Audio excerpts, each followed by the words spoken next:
precious metals, we were kind of very bullish quite a few months ago, and it looks like they struggle to stay afloat. They're struggling. They are struggling, but they're struggling up. And it's a, I think I've decided it's a get rich slow thing. It's going to be, it's like a market. You don't know when it's going to go berserk. You're pretty sure it's going to. You sit there and you go, why not today? I mean, this portfolio that I've got now that's really performing well, I built that 5-6 months ago because I saw this 6 months ago and nobody else did. So I was sat there going, why isn't that happening? What have I got wrong here? Have I made a mistake? You know, why can't people see that? I mean, sugar is not moving, but there's going to be crop failure. Well, if you can't get calories from one thing, you get it from another. So everything is about calories. Yeah, I know about calories. I've got too many, but calories is the thing. And sugar is pure calories.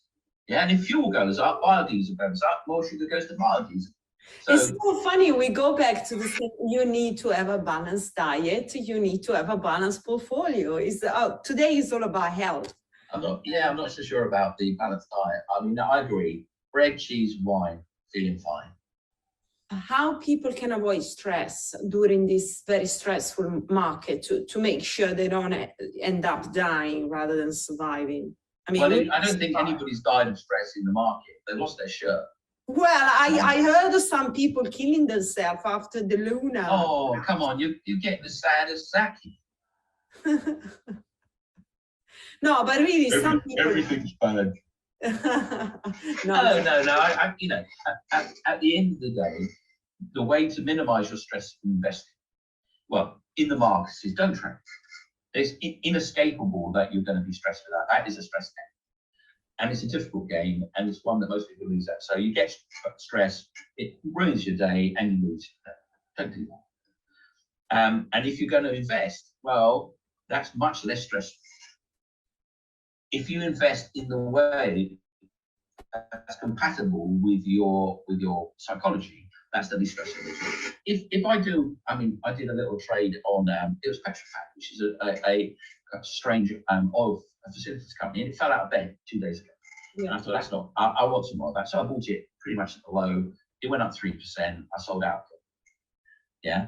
Well, you know, if I had lost £200, I would have been the rest of the day.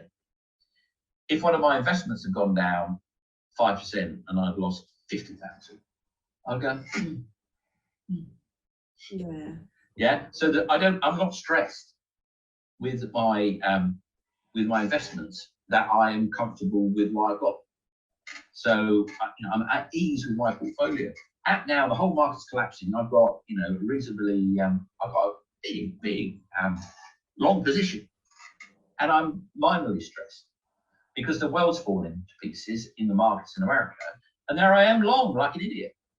But I've got my theory, my idea, and I'm comfortable with it, and therefore I'm not totally pulling my hair out or selling, because it fits my psychology. So you should always invest with your psychology rather than, I mean, so many people do it for excitement, and the moment you do that, the market pays you in the coinage that you want to receive. And if you want excitement, it'll pay you in excitement, and it will charge you in money. And if you want to show off that you're, you know, I've got all these wonderful tech companies, I'm so clever. Yeah. Well, you'll get paid. You'll get paid by the market status, and that it will charge you in cash.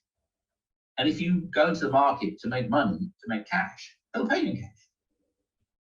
Simple as that. So if you go into the market for no other reason than to make money from investment, the market will pay you in cash. If you do it for entertainment, it will pay you entertainment, and you won't get any cash, and maybe negative cash. So the market will pay you X, and X is fixed. Yeah, but at the moment you want to get paid you're getting something more fun, or some other payment in kind, a pick, you know, as they call it in VC land, payment in kind, you will make less money. And the more you get payment in kind, the less money you'll make. The more payment in kind you get, you might end up losing. And most people do end up losing. You know, they buy the silly company that's got a good story because they're excited by the story. So they get paid in excitement and narrative. What does a book cost? And then they tell everybody, and they get pleasure from that. And that's all worked into the price, but the real price, which will come out in the end, is much less. So you will lose money. Yeah. Market pays you in the coin that you want to be paid in. Yeah. Yeah. So make sure you want to be paid in cash. Yeah, and never go against the market. Well, it's not against, there is no market to go against. You see, it's not, you see, people have these mental images. I'm fighting the market. I'm beating Wall Street. Oh, You can do that. Nonsense. It's nonsense, but you shouldn't personify it. It's not a personification. It's not a war. Oh, the bulls are fighting the bear. It's not a war. It's none of those things. Yeah, it's a machine that weighs value. And short-term value is different from long-term value and medium-term value. And all it does is this machine. And if you understand the machine, you'll make money. And if you want to show off the machine, it'll cost you. Yeah. Okay, Clem. I think this is very savvy word. And that's why you're wearing black today. What happened? Yeah, exactly. Exactly. We didn't talk about crypto, but let's just leave it for. Come on. I need you to say, what about crypto? Well, I don't know what we can say more than just. It's a fantastic opportunity in a few days, weeks time when it's down under 20. Yeah. That's the time. You see, it's all well and good when the market's gone up. It's going up. It's going up. It's pretty. It's marvelous. It's gone up. That's when you should be selling. Oh, have my crypto. You want it? Yeah, but everybody was waiting for 100,000. Yeah, well, you can wait for 1 million as well if you want to wait long enough. Exactly. Inflation will do it over the next century. But, you know, in terms of you want to feel good when it's down, because that's going to be a good time for you to buy it. When it's up, it's time to go now. So, you know, the point is, the opportunity, you shouldn't feel sad when it's crashed. You should feel excited. Yeah, that's the time to buy. That's the great time. Yeah, exactly. But many people feel sad because they already invested at the top and they are short of cash. They should be sad at the top and happy at the bottom, not the other way around. Exactly. So yeah. Okay, so that's just going to be a question. When do you sell? If you are you going like, okay, I'm making 50%, I'm selling.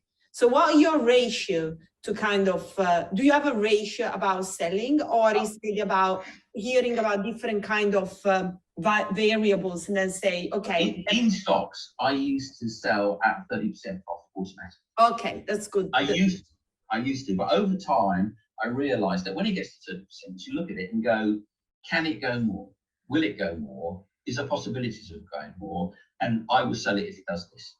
So, you know, you can put a stop loss in your account. Yeah. I wouldn't do that.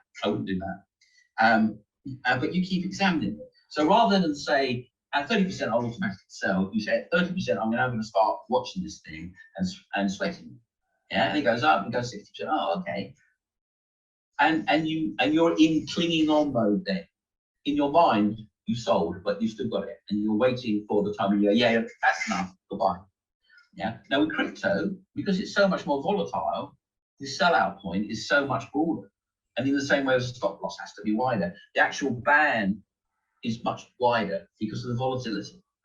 Yeah. The best way to do it is there's several ways to do it. One way is if you wake up at 3 a.m. in the morning, you want to check the price, sell. You sell, exactly. Yeah, because you can't wake up at 3 in the morning.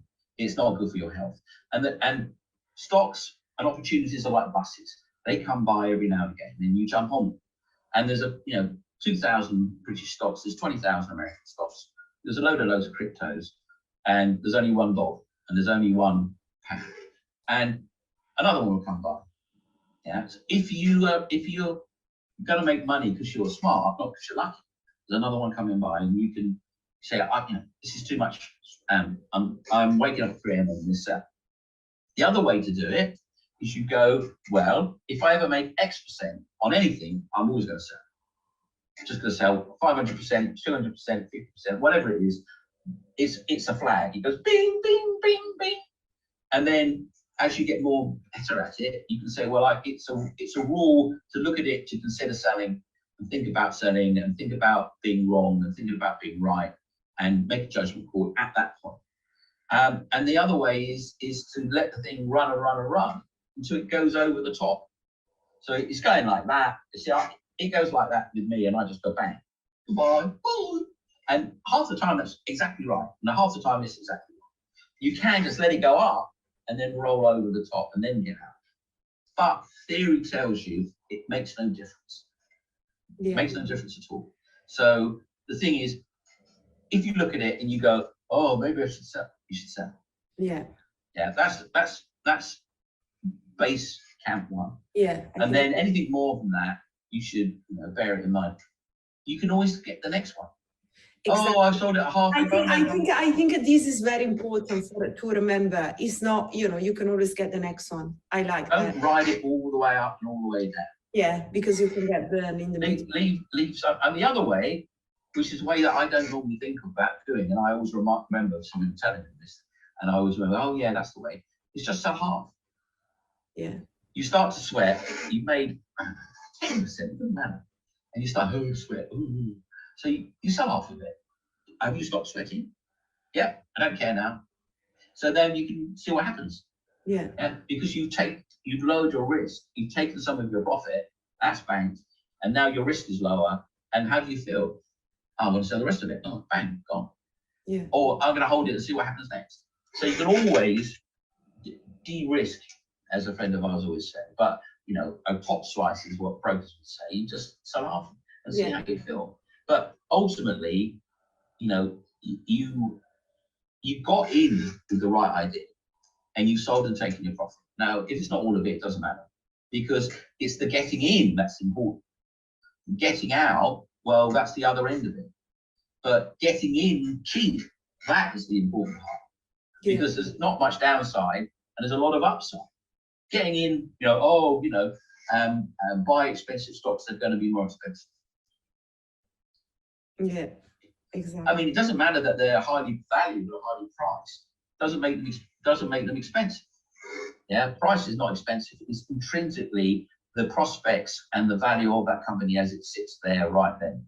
And if you get in low, it doesn't matter what happens next so much, because when it goes up there and starts thrashing around, you put it down there, and I make 350, no, I make 250. If you're thinking like that, you're thinking wrong. You should be singing. You should be, going to church on Sunday and thanking the Lord if you've got 250% profit, even if you had 600%. Yeah. So, the point is that it's good to have a plan, and then you can plug in your own rules, and then you execute them. And when rules seem to not work or they're not suitable, you can replace them with others. So you build up your bag of tricks, your bag of tools, and then away you go, and then you'll be all right. Yeah, I think it is kind of a job to be. A job. It's exactly a job. Yeah, because it's a part-time job. You need a plan. And well, anyway, those are like places where I really would like to have more questions from our viewers to kind of like, share your insight and then see if there is a way that we can make them thinking about it, how to do things. You can never learn too much. Exactly. And you never know much. You just need to be a little bit more right than wrong. Yeah. But that's pretty tough. That is pretty tough. And the best way is to have your rules and realize that, going with the crowd is probably not the way to go. Yeah. And also don't get too stressed. I think that's the important If you're getting too stressed, you're doing it wrong. Exactly. That's you don't want to die young. Well, you won't die young. You'll just lose all your money because you're doing it wrong. You're stressed because you're doing it wrong. And if you do it wrong, you lose your money.